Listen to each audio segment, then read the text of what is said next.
given, that's how we live it. Don't be mad at the system, it's simply how we've existed. I hear a lot of people talking like they politicians and choose to be an accountant because it's... Pemirsa dimanapun Anda berada, kembali lagi bersama saya Aji Ramawan di Breaking News.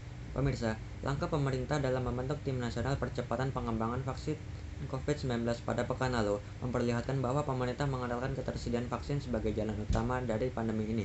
Tim yang terdiri dari sederet menteri, lembaga riset, perguruan tinggi, serta Badan Pengawas Obat dan Makanan atau BPOM akan bertugas hingga 31 Desember tahun depan.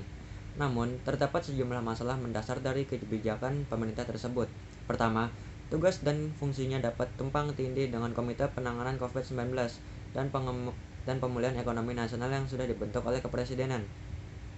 Meskipun masih sama-sama dipimpin oleh Menteri Koordinator Perekonomian Airlangga Hartarto, keberadaan tim ini berpotensi menghambat birokrasi, apalagi masyarakat juga belum melihat hasil kerja nyata komite di lapangan.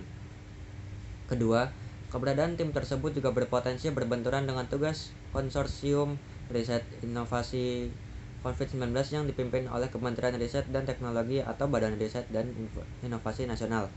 Selain menghasilkan rapid test atau tes cepat COVID dan ventilator, konsorsium ini juga sedang mengembangkan vaksin merah putih bersama Lembaga Biologi Molekuler Eijkman Institute. Sebetulnya, pemerintah bisa saja cukup menugasi konsorsium ini untuk melaksanakan instruksi perihal percepatan perkembangan vaksin. Selain itu, ruang lingkup tim ini juga tidak terlalu luas. Pembuatan vaksin yang mumpuni pastinya memerlukan waktu yang tidak sedikit dan tidak terburu-buru. Misalnya, masyarakat tentunya tidak mau percepatan pengembangan vaksin merah putih, malah memicu pertanyaan dunia riset global akan kredibilitasnya yang bahkan pemerintahnya saja terkesan tidak percaya dan membentuk tim lain untuk melakukannya. Kemudian, pemerintah seharusnya sangat paham bahwa uji klinis tahap 3 adalah tahap yang paling penting dari perancangan vaksin atau obat. Uji klinis fase terakhir ini tidak dapat dilakukan dengan tergesa-gesa. AstraZeneca dari Universitas Oxford bahkan terpaksa menghentikan uji klinis buatan mereka ketika menemukan peserta uji klinis Inggris mengalami efek samping yang serius, sehingga rasanya tidak akan banyak yang bisa dilakukan oleh tim nasional bentukan presiden ini. Daripada hanya mengandalkan vaksin saja, sebaiknya pemerintah bisa memperbaiki kapasitas pengetesan dan pelacakan pasien suspek melalui berbagai pusat pelayanan masyarakat.